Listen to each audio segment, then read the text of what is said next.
Welcome to சடாஷ் show. நான் விக்கி. நான் உங்க விக்கி. இப்போ நம்ம ஷோல என்ன பார்க்க போறோம்னா, இந்த வாரம் ஃபுல்லா நடந்த நியூஸை பத்தி அனலைஸ் பண்ணி பார்க்க போறோம். ஆமா, எங்ககிட்ட 11 பேர் கொண்ட குழு இருக்கு. 11 பேர் கொண்டு போறாங்க. அப்படியா? ரூம் போட்டு யோசிக்கிறாங்களா? ஆமாங்க, ரொம்ப யோசிச்சு அதை பத்தி அனலைஸ் பண்ணி பேச போறோம். முக்கியமான விஷயத்தை மட்டும் தான் எடுத்து கொடுக்க போறோம். அப்படியா? வாங்க ஷோக்குள்ள போலாம்.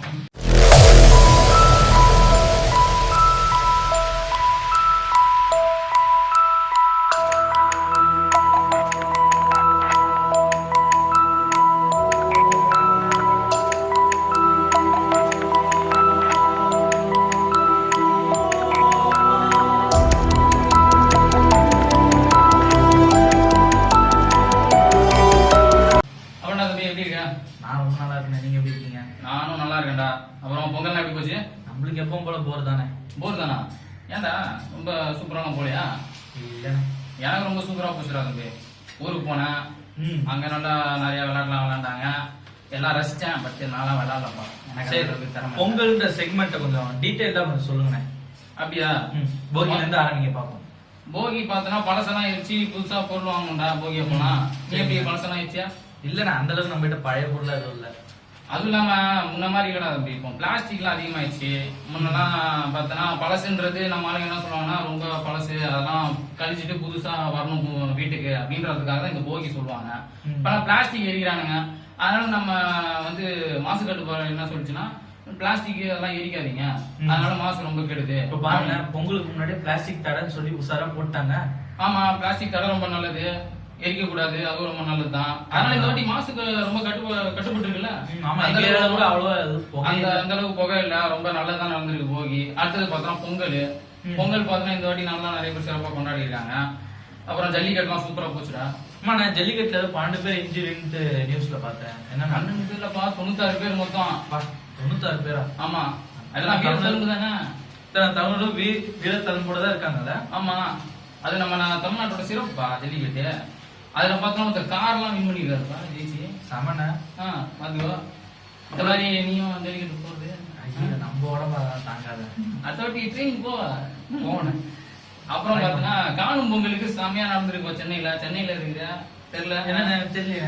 எதுனா அந்த அனௌன்ஸ்மெண்ட் மேட்டரா? ஆமா, பீச்ல என்ன நடந்திருக்குன்னா, அந்த குழந்தைங்க காணாம போச்சுன்னா அனௌன்ஸ் பண்றதுக்கு வச்சிருக்காங்கப்பா. குழந்தைங்களும் ஒரு சில பேர் காணாம போய் கண்டுபிடிச்சிருக்காங்க. இந்த வாட்டி கணவன்மார்கள்லாம் காணாம போயிட்டாங்களாம் அப்படின்னு சொல்லி ஒய்ஃப்லாம் வந்து கம்ப்ளைண்ட் பண்ணி அதையும் கண்டுபிடிச்சிருக்காங்க. எத்தனை பேர்னா? ஒரு 6 பேர் 7 பேர் நினைக்கிறப்பா. எனக்கு என்னமோ கணவன்மார் தொலைஞ்ச மாதிரி தெரியலண்ணே. அவங்க ஒய்ஃப் தான் தொலைஞ்சிட்டு அவங்க உடனே உசாரா பழைய மாத்தி போட்ட மாதிரி இருக்கு. அப்படிலாம் சொல்லக்கூடாதுப்பா. அவங்களும் பாவம், கணவன்மார்களும் பாவம் இல்ல. நீங்க அவங்களுக்கு சப்போர்ட் பண்றீங்க. உடனே பார்த்துப்போம். பொங்கலுக்கு முன்னாடி ஒரு துயரமான சம்பவம் நினைச்சு தெரியுமாண்ணே? ஆமாப்பா, அந்த ஸ்ரீலங்கன் நேவி வந்து நம்ம தமிழர்கள் மீனவர்கள் வந்து கைது பண்ணிருக்காங்க. அதை பத்தி கேக்குறேன். அது ஒரு 20 பேரை கைது பண்ணிருக்காங்கப்பா. ஆனா அதுல ஒருத்தர் மிஸ்ஸிங் வேற போட்டிருக்காங்க. அது ஒரு மர்மமா இருக்குது. அது எப்பவுமே நடந்துட்டு வேற இருக்குது. அது எப்போ நிறுத்த போறாங்க, அது கவர்மெண்ட் என்ன ஆக்ஷன் எடுக்க போறாங்க தெரியல இருக்கு. அது பார்த்தோன்னா ஒரு 11 பேர் ராமேஸ்வரம், 9 பேர் புதுக்கோட்டைக்காரங்க. அவங்களை நினைச்சு பார்த்தா ரொம்ப பாவமா வேற இருக்குப்பா. நம்ம தலைவர் சொல்ற மாதிரி தான், காலம் வரும்போது காலம் பதில் சொல்லு. ஆமாப்பா, நானும் அதுக்கு தான் காத்துட்டு இருக்கேன். MOEFCC ஒரு அறிக்கை விட்டுருக்கு. அது என்ன கொஞ்சம் சொல்லுங்க தெரியவா? MOEFCC உனக்கு என்ன தெரியுமா? ஃபுல்லா அந்த அளவுக்கு தெரிஞ்ச நம்ம என்ன ஃபுல்லா சொல்லாம சாதா சொல்றேன், நீங்களே சொல்லுங்க. MOEFCC னா minister of environment forest climate change பா. ஓகேவா?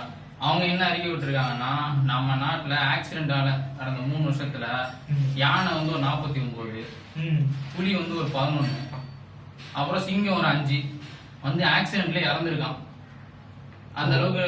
இப்போ இது வந்து எப்படி நடக்குதுன்னா, காட்டுல வந்து நம்ம என்ன சொல்றது, அதோட இடம் காட்டுல வந்து அது விலங்குகளுக்கான இடம். அங்க போய் நம்ம ரோடு பாதை போட்டு நம்மளும் உள்ள போந்தா அது எங்க போகும்? அது போற ரோட்ல ரோடு போட்டா அதான் ஆகும். அறிக்கை விட்டா அதான் ஆக்சிடென்ட் அறிக்கை செய்வாங்க. என்ன பண்றது? அது என்ன ஆகும்னா, காட்டுக்குள்ள நம்ம அதிகமா நுழைய விடாது, அவங்க இடத்துக்கு நம்ம போக விடாது. இல்லைன்னா அவங்க வந்து நம்ம இடத்துக்கு தான் வருவாங்க, நம்ம இருக்கிற இடத்துக்கு தான் நுழைவாங்க. எக்கனாமிக் லெவல்ல இந்தியா டெவலப் ஆயிருக்கும் தெரியுமாண்ணா? ஆமாப்பா, நம்ம union commerce minister Suresh Prabhu என்ன சொல்லியிருக்காருன்னா, தோட்டக்கலை, மீன் வளம், பால் வளத்துல வந்து நம்ம வந்து க்ரோ ஆயிருக்கோம். அதனால அதை வந்து யுஏஇக்கு எக்ஸ்போர்ட் பண்றதா முடிவு பண்ணிருக்காங்க. ஓகேவா, இதுக்கு வந்து ஃபார்ம் டு போர்ட் ப்ராஜெக்ட் அப்படின்னு பேர் வச்சிருக்காங்கப்பா. ஓ சூப்பர்ண்ணே. இதனால நம்ம இந்தியாவோட எக்கனாமி வந்து அதிகமாகும், எக்கனாமி லெவல். ஓகேவா, இது ரொம்ப நல்ல விஷயம் தானே? நல்ல விஷயம் தான். கொல்கட்டால ஏதோ பெரிய மாநாடு ஒன்று நடந்ததாமண்ணே, அதை பத்தி கொஞ்சம் வியூஸ் கொஞ்சம் தெளிவா சொல்லுங்க. ஆமா, அந்த கொல்கட்டால நம்ம மம்தா பானர்ஜி அவங்க என்ன பண்ணிருக்காங்கன்னா, அவருக்கு பிஜேபிக்கு ஆப்போசிட்டா ஒரு பெரிய மாநாடு நடத்தினாங்கப்பா. அந்த மாநாட்டுல எல்லாரும் கலந்துக்கிட்டாங்க, எதிர்கட்சிலாம். அது ரொம்ப பெரிய அளவுல போச்சுப்பா, கூட்டம்லாம் செமையா இருந்தது. ஸ்டாலின் கூட ஏதோ அதை பத்தி பேசினாராமே. ஆமா, நம்ம தமிழ்நாட்டுல இருந்து ஸ்டாலின் போயிருந்தாரு, அவரும் பேசினாரு. ஆக்சுவலா அதுல பொதுவா என்ன சொன்னாங்கன்னா, மோடி அரசாங்கம் சரியில்லை, அவங்க வந்து ரொம்ப ஊழல் பண்றாங்க, அதனால அந்த அரசாங்கம் சரியில்லை அப்படின்னு சொல்லிட்டாங்க. இப்போ இதுக்கு மோடி நம்ம சும்மா இருப்பாரு, அவரும் ஆப்போசிட்ல என்ன சொன்னாருன்னா, அவருக்கு வந்து ஒரு சான்ஸ் கிடைச்சது. கோவா மீட்டிங் ஒன்று நடந்தது, பிஜேபி மீட்டிங். அதுல வீடியோ கான்பரன்ஸ்ல பேசினாரு. அவர் என்ன பேசினாருன்னா, நம்ம இதுக்கு ஆப்போசிட்டா எதிரணிலாம் திரளுது, ஆனா அவங்க வந்து கூட்டணி சரியில்லை, அவங்க தான் ஊழல் பண்ணிட்டு இருந்தாங்க, அவங்க தான் ஊழல் அரசாங்கம், அந்த கூட்டணி வந்து நிலைக்காது, நீடிக்காது அப்படின்னு சொல்லியிருக்காரு. அதுதானே வழக்கம், ஒருத்தருக்கு சான்ஸ் கிடைச்சா அவங்கவுங்கள இவங்களை அவங்கள்ட்ட இது பண்றதும் அவங்க இவங்களை பண்றதும் கரெக்டா தானே போயிட்டு இருக்கு. இது எப்பவும் நடக்கிறது தானே, அரசியல் அதெல்லாம் சகஜம் தானப்பா.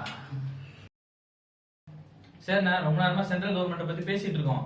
இப்ப ஸ்டேட் கவர்மெண்ட் வருமா? இப்ப எல்லாம் பரபரப்பா போயிட்டு இருக்கு, அதை பத்தி கொஞ்சம் வியூவர்ஸ்க்கு தெளிவா சொல்லுங்க. என்ன, அந்த கொட்டநாடு மேட்டர் தானே? அதேதான். அதான் சிஎம்க்கும் அதுக்கும் தொடர்பு இருக்குன்னு வேற நியூஸ் போயிட்டு இருக்குது. ஓகேவா, அது என்ன மேட்டர்னா, ஃபர்ஸ்ட் தெஹல்கா பத்திரிகை முன்னாள் ஆசிரியர் மேத்யூன்றவரு கொடநாடு சம்பந்தமா, அந்த கொடநாடு சம்பந்தமா வீடியோலாம் என்கிட்ட இருக்குது அப்படின்னு அவர் வந்து வீடியோ வந்து ரிலீஸ் பண்ணியிருக்காருப்பா.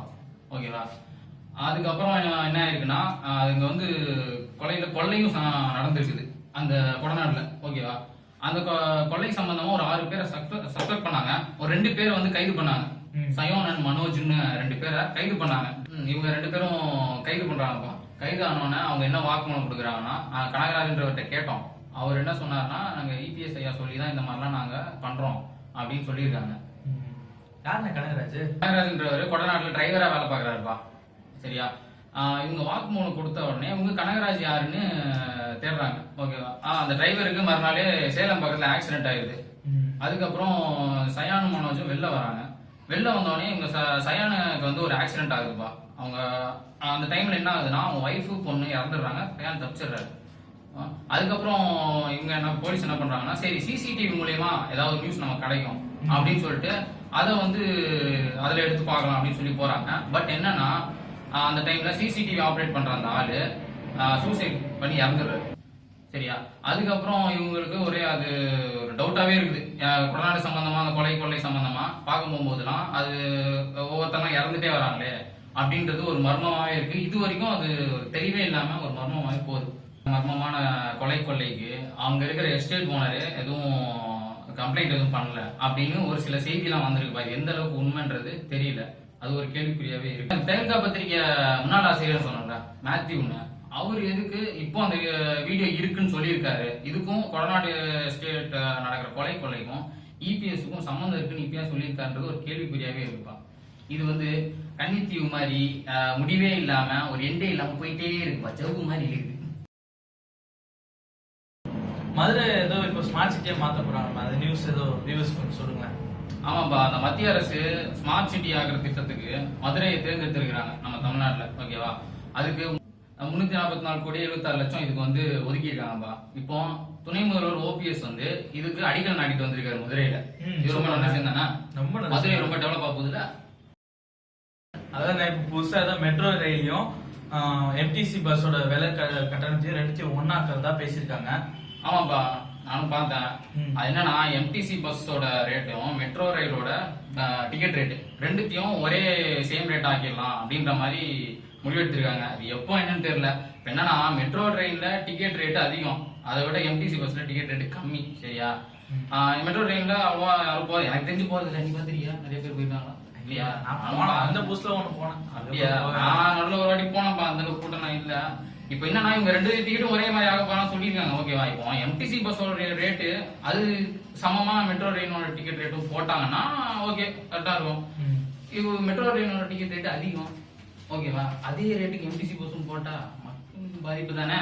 கண்டிப்பா எனக்கு பாதிப்புண்ணே. அது எப்படி பண்ண போறான்னு தெரியல, ஃபியூச்சர்ல பார்ப்போம் அது எப்படி பண்றாங்கன்னு. அதாவது இப்ப ரீசெண்டா ஒரு அப்டேட் வந்திருக்கு சசிகலா அவர்களை பத்தி. நீங்க கொஞ்சம் அவங்க பத்தி தெளிவா வியூவர்ஸ்க்கு தெளிவா சொல்லுங்க. ஆமா, சசிகலா அவங்க வந்து பரப்பநகர ஜெயில இருக்காங்க. இந்த சொத்து குவிப்பு வழக்கு விஷயமா ஜெயில அடைச்சிருக்காங்கப்பா பெங்களூர்ல. கோர்ட் உத்தரவையும் மீறி அவங்களுக்கு ஏ கிளாஸ் வசதி செஞ்சு கொடுத்துருக்கிறதா இதுக்கு முன்னாடி இருந்த ஜெயில் சூப்பரிண்டென்ட் ரூபா வந்து ஒரு கம்ப்ளைண்ட் பண்ணியிருந்தாங்க.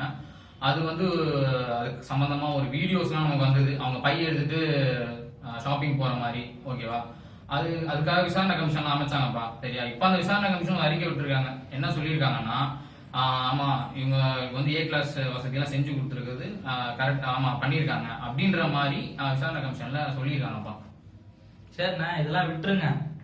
இதெல்லாம் விட்டுருமா? போட்டு கஷ்டப்பட்டு பேசுறேன், போனா போட்டுமா. சொல்லுங்க. அப்புறம் இப்போ பொங்கலுக்கு எப்போ நியூ புது பொருளா எப்போ பாத்தீங்க? உங்களுக்காப்பா அதான் பேட்டா விசுவாசம் 2 படம் ரிலீஸ் ஆச்சுப்பா. நீ பாத்தியா? நான் பார்த்தேன். எப்படி இருக்குது? சூப்பரா இருக்கு. பேட்டா நல்லா இல்லையா? பேட்டை போத்து டைம் இல்லைண்ணே. பாக்கலையாப்பா? 2 படமும் நல்லா தான் இருக்குது. பேட்டா விசுவாசம் ரெண்டுமே சூப்பரு, ஓகேவா.